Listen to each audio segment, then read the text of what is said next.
Ladies and gentlemen, sons and daughters of destiny, I came to remind you of something the enemy has tried hard to make you forget. God is still in the business of shocking His people with divine surprises. He is not done with you. In fact, He's just getting started. And what He's about to do in your life, eyes have not seen, ears have not heard, neither has it entered the heart of man. You may feel delayed, overlooked, under-resourced, or forgotten. But heaven has a memory, and your name is still on the list of those chosen, the list of those marked, the list of those assigned to shake systems and break barriers. Let me tell you, God is going to blow your mind.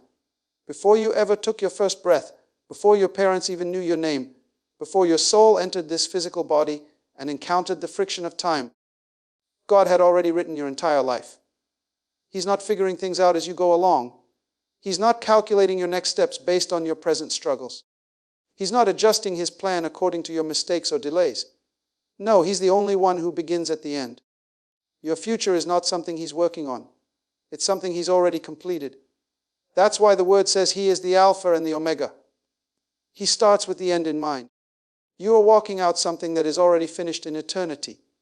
You see, when we talk about divine timing, we are not speaking about convenience or luck. Divine timing is simply the manifestation of what already exists in the invisible.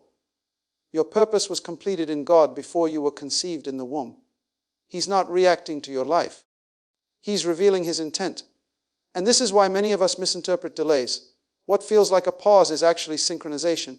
You're not waiting for God to make a way. The way has already been made. You're being positioned to meet it. That's why the process feels confusing. Because you're in time, and He's operating from eternity. And when eternity speaks, time has no choice but to align. This is why you must stop praying like God is trying to figure out how to bless you. He's not in emergency mode. He's not negotiating with your enemies or searching for a door. The door is already there. The resources already exist. The connections have already been made. You just haven't seen them yet. He's already done it. He finished the thing before He introduced it to you. And what you call destiny is really just a return. You're returning to something that was finished before your life ever began. You're walking in footsteps that were carved out in the realm of the Spirit before time became time. This is why your prayer life must shift. Stop asking God to create your destiny and start asking Him to reveal it. You're not here to decide who you are. You're here to discover who you've always been in His mind. You are not a random idea. You're a strategy from heaven. You were released into time to solve a problem that time doesn't yet understand. Your design is intentional. Your wiring is divine. Everything about you was engineered to carry out a specific assignment, and that assignment is not new to God. It's not being drafted in a boardroom in heaven. It's been completed, sealed, and scheduled to be unveiled step by step. This is why the enemy fights your identity so fiercely. Because if you ever truly understood that you are not becoming something, you are beholding what already exists, then nothing could stop you. You'd move with authority, not anxiety. You'd walk with clarity, not confusion. You'd speak like someone who's seen the blueprint, not someone trying to create it from scratch. Your future is not a surprise to God. You are not stumbling into destiny. You are unfolding what has already been written. And when God speaks to you, He doesn't speak to your present. He speaks to your finished version. That's why His promises sound too big. That's why His instructions sound outrageous. Because He's not talking to who you think you are. He's talking to who He already knows you are. When He called Moses a deliverer, Moses was still a fugitive. When He called David a king, David was still a shepherd. When He called Gideon a mighty warrior, Gideon was hiding in fear. God never addresses you based on your current condition. He addresses you based on your eternal position. Because He finished you before He formed you. This is the kind of truth that will break you out of small thinking. You'll stop asking for survival and start preparing for overflow. You'll stop questioning your worth and start aligning with your calling. Because when you understand that God is unveiling what's already done, you no longer panic during the process. You endure it because you know the outcome is secure. You may be walking through the fire, but the fire can't cancel what God already completed. The fire can only refine it. And that's why favor is not random. It's reserved. It's tied to your assignment. When you step into what God already finished, you begin to attract what He already commanded. Doors open, not because you forced them, but because they were designed to recognize your arrival. People show up, not because you convinced them, but because they were assigned to assist you. Resources come, not because you're begging, but because they're already linked to your fulfillment. God doesn't anoint what you wish to be. He anoints what He designed you to be. And when that anointing begins to flow, it confirms the blueprint has been activated. You must stop measuring your potential by your past. God didn't use your history to decide your purpose. He used His own will. That's why you don't look like where you came from. That's why you never quite fit in, because your origin is not from earth. You are a spirit that was authorized to be born at this exact moment, because what's in you matches a gap in history. Your assignment is time-sensitive but eternity-authored. And when heaven releases a design, it does not consult man for permission.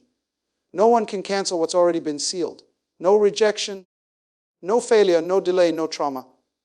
Nothing can void what God has already declared as finished. And that's the revelation that sets you free. You don't need to be everything all at once.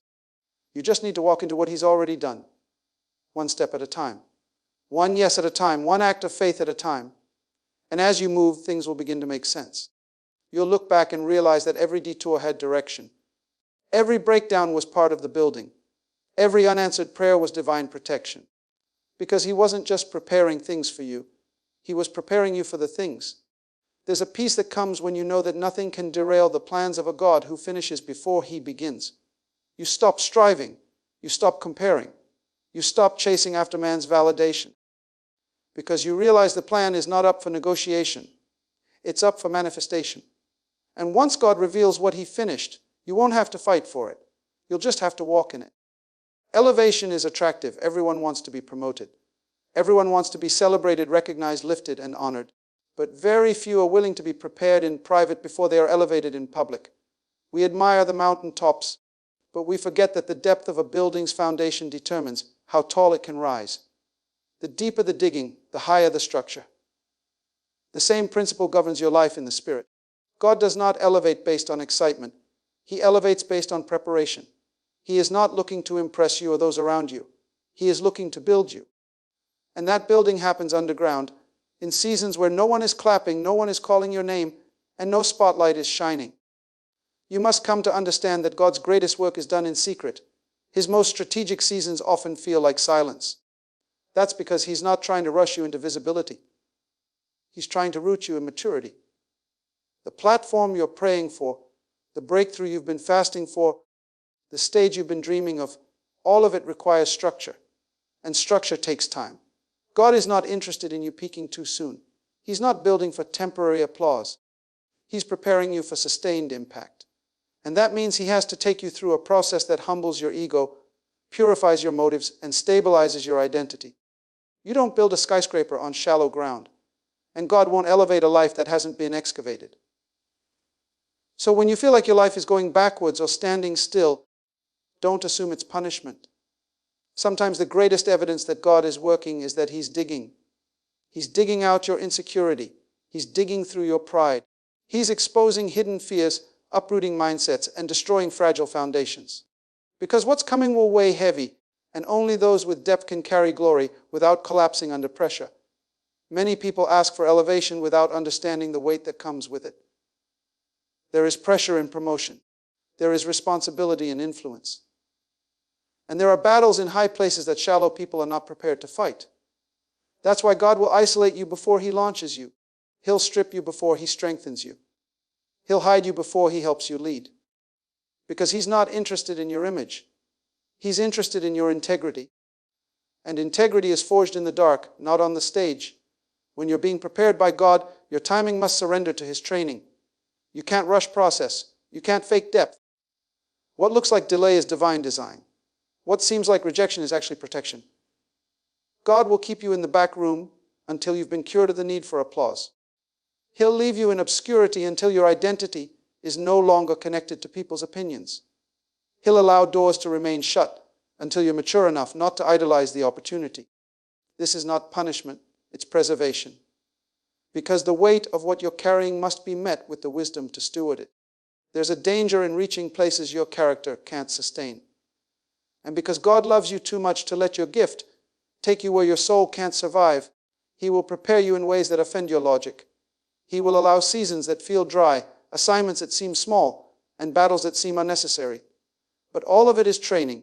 every overlooked moment, every hidden year, every assignment that felt beneath you, every job, every delay, every no from man. It was all part of the sculpting. Heaven doesn't waste anything. It's all been preparation. David didn't become a king in the palace. He became a king in the pasture, with silence, with songs that no one heard but God. But that pasture built something in him that the throne would later require. If he skipped the pasture, he wouldn't have survived the palace. If he bypassed the preparation, he would have been a slave to approval and praise. But because he allowed God to develop him in the unseen place, he could lead with a clean heart and a steady hand. That's what preparation does. It roots you so you don't break when the elevation comes. Many cry out for favor, but favor without formation leads to failure. That's why the wilderness comes before the promised land. That's why the valley comes before the mountain. That's why the pruning comes before the fruit. God is more committed to your purpose than your comfort, and He will inconvenience your plans to protect His blueprint. He will close doors you prayed would open. He will keep you in places you begged to leave. Because He knows what's ahead. He knows the warfare. He knows the weight, and He's building you to last. Don't let hype deceive you. Elevation is not a trend. It's not about platforms, followers, or public image.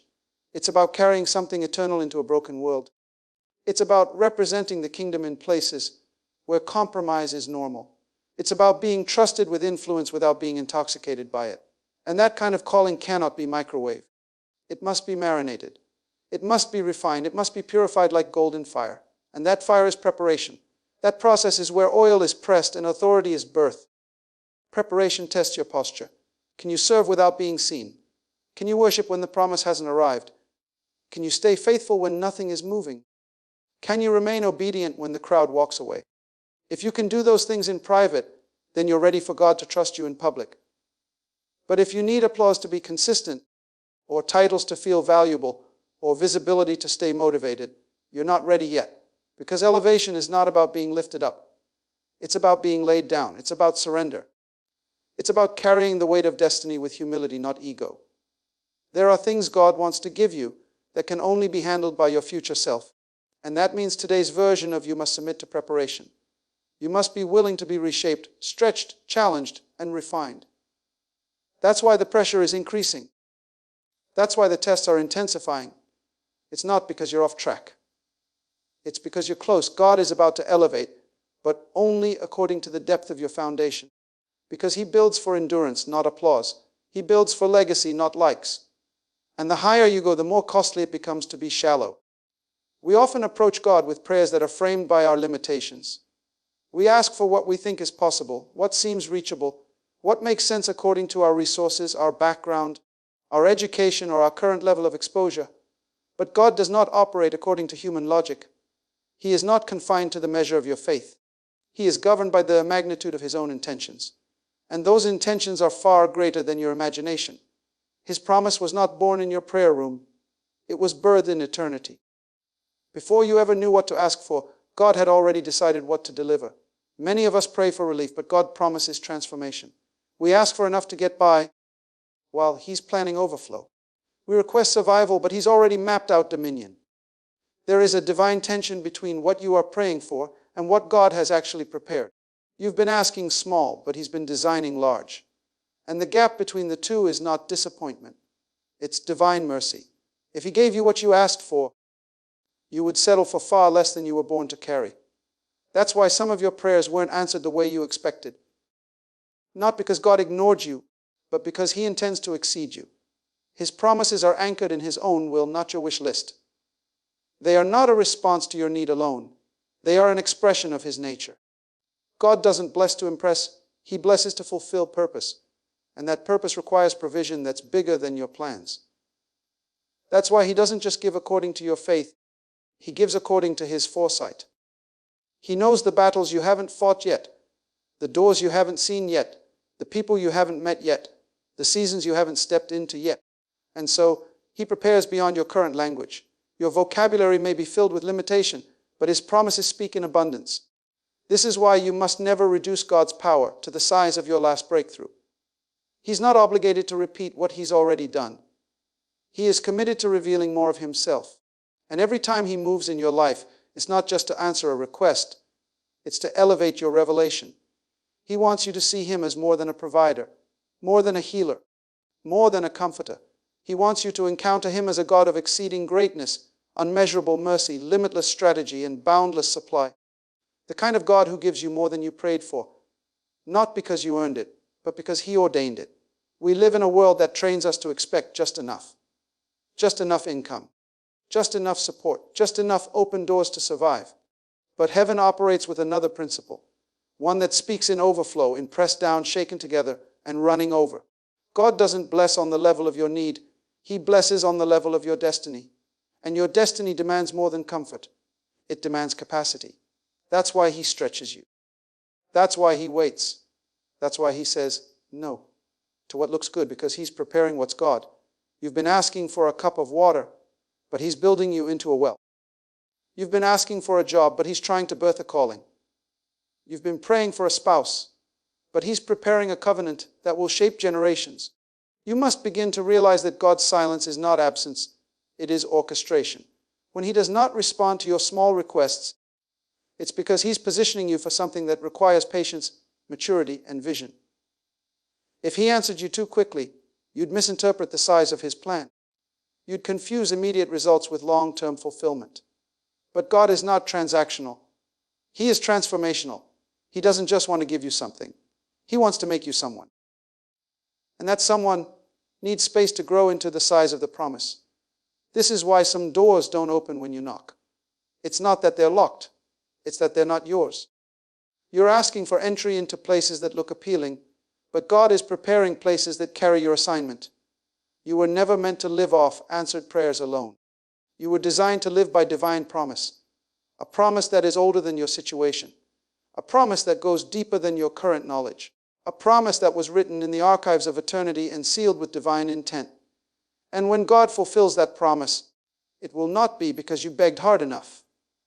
It will be because He is faithful. When you finally encounter what He has prepared, you'll realize that what you prayed for was only a shadow. The real blessing was far greater, far richer, and far more strategic than anything you could have verbalized. You'll look back and thank God for every unanswered request, every closed door, every delay, because now you see He was preserving you for what was truly yours. He was holding back the temporary to release the eternal. He was editing your prayer list to align it with your prophetic destiny. So don't be discouraged when what you're praying for doesn't manifest right away. Don't assume that God's silence means denial. Often it means He's protecting the promise from being reduced to a version you can manage. He knows that if you got it too soon, you'd limit it to your understanding. But He didn't design it for your understanding. He designed it for your purpose. And purpose is always bigger than comfort. There are resources being stored for you, opportunities being aligned for you, rooms being prepared for you, and you haven't even seen the blueprint yet. While you're praying for a blessing, God is establishing a system. While you're praying for a miracle, God is constructing a model. While you're praying for breakthrough, God is shaping legacy. That's why your expectations must expand. That's why your prayers must grow bolder. That's why your faith must go beyond asking for what's easy and start expecting what only God can do.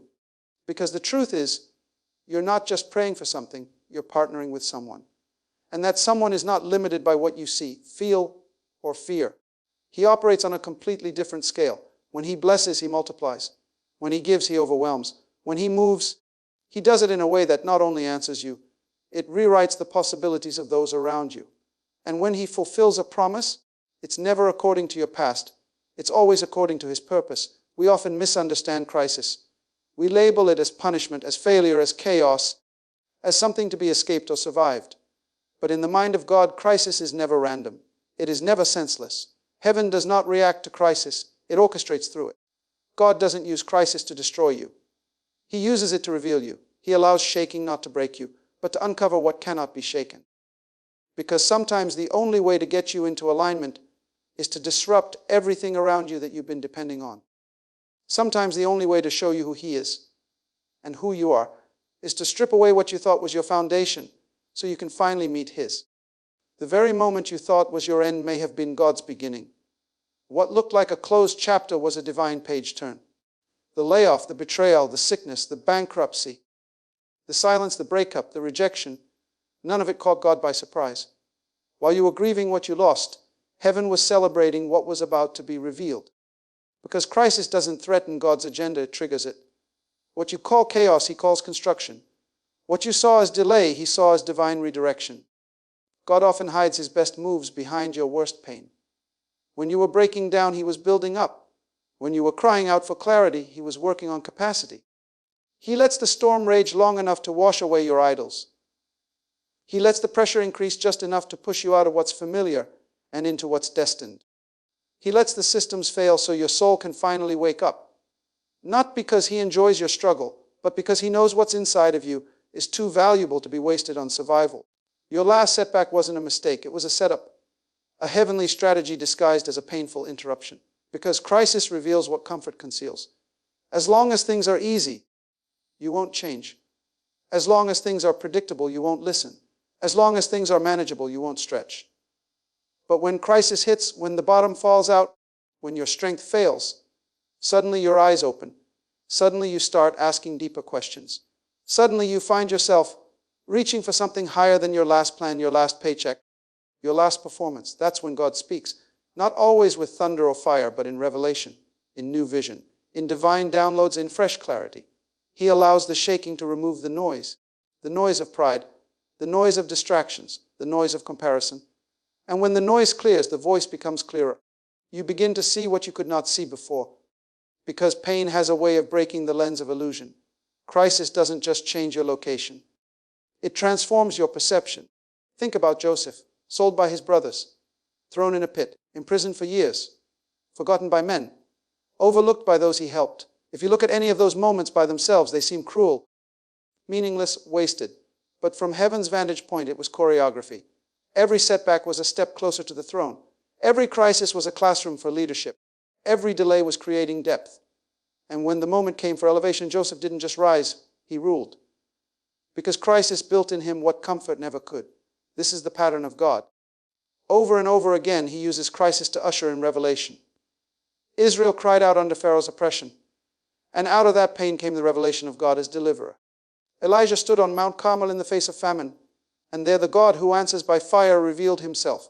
Paul was blinded on the road to Damascus, and in that crisis, he met the one he had been persecuting. Over and over, the most painful moments became portals to the most powerful revelation. Because crisis opens what calm cannot. God is strategic with your suffering. He does not waste one tear, one moment, one loss. He knows how to extract glory from grief. He knows how to bring purpose out of pressure. But you have to stop interpreting your situation through emotion and start interpreting it through revelation. You have to ask, God, what are you showing me in this? What are you birthing in me through this?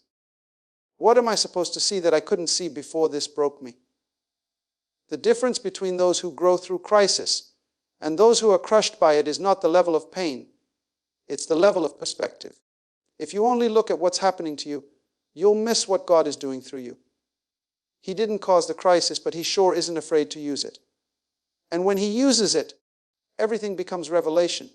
Suddenly you see your weakness and find his strength. You see your idols and return to your source. You see your need and receive his sufficiency. You see your limits and finally make room for his limitless power. That's why God allows the discomfort to linger. Because in the discomfort, distractions die. In the discomfort, old patterns are disrupted. In the discomfort, the true version of you, the one born in eternity, starts to awaken. And once you awaken, once you receive the revelation, you can never go back to the old you. Crisis becomes the catalyst that pulled you out of identity confusion and into divine clarity. You thought the crisis was meant to kill you, but it was the only thing strong enough to confront you. It confronted your doubt. It confronted your small thinking.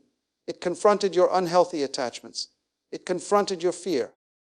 And what emerged from that confrontation was the version of you that's aligned with destiny, not just survival. Because some versions of you must die in crisis so the real one can rise. And what's amazing is this: after every true crisis comes clarity. When God finishes working through the storm, you don't just have a testimony, you have vision. You don't just come out stronger, you come out wiser, more focused, more intentional, more aligned with what truly matters. Crisis teaches you to let go of what doesn't fit where you're going. It forces you to release the weight that was never yours to carry. It matures your discernment. It sharpens your voice. It sanctifies your ambition. Because after all is shaken, what remains is always what was meant to remain. And what emerges is not just a survivor, but a revealer. One who has encountered God in a dimension only crisis could introduce. One who walks with authority, not anxiety. One who carries oil, not just excitement. One who no longer fears the storm, because they know the storm carries secrets reserved only for those bold enough to endure it. You were not born randomly. You are not the result of biology alone. Your presence on this earth is not an accident. You were born with intention by divine strategy, inserted into time by the wisdom of eternity. Before your parents met, before your name was known on earth, it was spoken in heaven. You are not here to fill space. You are here to fill purpose. You are not just a person. You are an answer. An answer to a question history hasn't asked yet. A solution to a problem that time hasn't fully revealed. You carry within you the divine technology of heaven's mind. A design so specific, so intricate, so intentional, that the earth could not move forward without you arriving. You see, God never creates for entertainment. He creates for purpose. He forms based on function.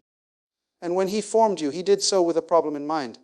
A need in the earth, a void in humanity, a gap in your generation, a divine disruption that only your life, your voice, your presence, and your gifting could address. That's why you're still here. That's why the enemy couldn't kill you in infancy. That's why you survived the trauma, the crisis, the delay, the warfare. You are an assignment in motion, and that assignment is bigger than your comfort. It's bigger than your ambition. It is tied to heaven's agenda. You were born for a problem that hasn't fully matured yet. That's why you feel out of place sometimes. That's why your dreams are misunderstood. That's why your thoughts are deeper than your surroundings. You don't always fit because you weren't born for now. You were born for what's next. There is a future waiting on your maturity. There is a calling waiting on your obedience. And there is a generation waiting on your manifestation. Creation is groaning not just for comfort, but for clarity. And when you rise in alignment with who God called you to be, you begin to answer that groan. When you begin to understand that you are an assignment, your whole posture changes. You stop chasing applause and start seeking alignment. You stop comparing yourself to others because you realize no one else can carry your blueprint. Your difference is not your weakness. It's your evidence. It proves you are customized. And what makes you different is what makes you essential. Heaven did not release you to be a copy. You were not designed to blend in, but to stand out, not for ego, but for impact. The problem you were born to solve may not even be fully visible yet. But God placed the solution inside you anyway. That's why you can't afford to abort your process. That's why you can't quit just because it's uncomfortable. You're in the incubation stage of a breakthrough that doesn't belong to you alone.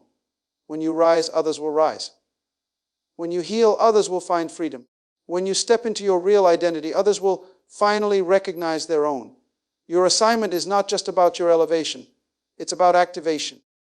Your obedience unlocks doors for people you haven't even met yet. God never wastes design. If He placed it in you, it's because it is needed. You don't need a million supporters. You just need alignment with the one who sent you. Your visibility may be delayed, but your purpose is not. Heaven isn't moved by social media or stage lights. Heaven is moved by obedience. It is looking for those who will say yes in the dark, who will grow in silence, who will develop in obscurity, and who will carry an answer even when no one's asking the question yet. Sometimes the delay in your life is not because you're unqualified. It's because the problem hasn't fully shown up yet. It hasn't matured. The system hasn't collapsed yet. The culture hasn't cried out yet. The question hasn't echoed loud enough. And when that appointed time comes, suddenly everything about your life will make sense. The battles, the shaping, the loneliness, the fire, the divine redirections. All of it will align like a code unlocking the future. Because God didn't just send you with gifting. He timed you with precision. You must begin to think generationally. Stop asking only, what do I want to do with my life? And start asking, what was I sent to solve through my life? There's a world inside you that hasn't been birthed yet. There are ideas in you that don't match your environment, but they match your destiny. There are people tied to your voice who will never walk in freedom until you accept your assignment. They are waiting on the answer you carry. This is not pressure, it is purpose. It means your life matters more than you've imagined. Every time you doubt yourself, you are questioning God's intelligence. Every time you minimize your uniqueness, you are arguing with your Creator's intention. And every time you shrink back from your assignment, You are allowing someone else to remain locked in confusion. Because when you rise, you don't rise alone. You are a deliverer in disguise. You are a builder hidden in training. You are a reformer wrapped in humility. And when God reveals you, when He opens the curtain on the next level, it won't just be for your blessing. It will be for their breakthrough. You are walking through a timeline that will intersect with destiny. And when that moment comes, you will realize that nothing was wasted. The seasons that made no sense, the detours that delayed your plans, the disappointments that humbled your soul, all of it was part of a sculpting process. Heaven was not just preparing you, it was preparing the world for your arrival. Because when heaven releases a solution, it does not ask permission. It simply reveals. And when God reveals you, the problem that's been tormenting a space suddenly meets its end. You are not here to survive. You are here to shift things. You are not here to follow trends. You are here to create legacy. You are not here to repeat cycles. You are here to break them. And in order to do that, you must embrace that your life was never meant to be normal. It was meant to be necessary. And necessity requires sacrifice. It requires patience. It requires purity. It requires being faithful even when you don't fully see the picture. Because you weren't built for popularity. You were built for purpose. God is not random. He is not impulsive. He is not swayed by emotional begging or spiritual panic. He moves by principle, not pressure. And His blessings are not released to the frantic, but to the faithful. Divine surprises are never arbitrary. They are not thrown into the crowd like confetti. They are targeted, timed, and released into the hands of those who are aligned. Alignment is the invisible posture that attracts heaven's movement. It is the positioning of the heart, the mind, and the spirit into a place of obedience and readiness. It is not the loudest voice that gets heaven's attention. It is the one standing still when everyone else is chasing. We live in a culture obsessed with movement, with stimulation, with the next big thing. But God does not respond to restlessness. He responds to readiness. Alignment is readiness. It is when your lifestyle, your decisions, your perspective, and your motives come into agreement with what heaven already declared over your life. You may not feel ready in the natural. You may not feel qualified or equipped. But alignment is not about how you feel. It's about where you stand. Are you standing in the posture God called you to? Are you rooted in what He last said? Or are you running from place to place, looking for a sign, chasing a feeling, following hype? God doesn't blow minds for entertainment. He does not perform signs to impress you. He manifests power to establish you. Establishment means foundation. It means permanence. It means heaven is not just giving you a miracle. It's planting you for generational impact. And for that kind of revelation, God requires maturity. The kind of maturity that doesn't just know how to worship in church, but knows how to wait in the wilderness. The kind that doesn't need constant stimulation to stay faithful. The kind that obeys when there's no crowd, no music, no breakthrough in sight. Just a word and a whisper and a promise that refuses to let you go. Anxious people move too quickly. They react instead of respond. They run ahead of the cloud. They knock on every door, hoping one opens, even when God already told them to stay still. But alignment is patient. Alignment is not passive. It is strategic surrender. It's when you say, Lord, I will not move unless you lead. I won't force what you haven't finished. I won't chase what you haven't called me to carry. And it is that kind of surrender that becomes a magnet for divine surprises. Not because you manipulated heaven, but because you matched it. God's greatest moves are rarely loud at first. They come subtly, quietly, often in the form of a test, a nudge, a command that doesn't make sense in the natural, a prompting that challenges your logic. And those who are aligned will hear it, but the anxious will miss it. Because anxiety clouds discernment. It amplifies noise and drowns out whispers. It makes you busy when you should be still. It makes you insecure when you should be anchored.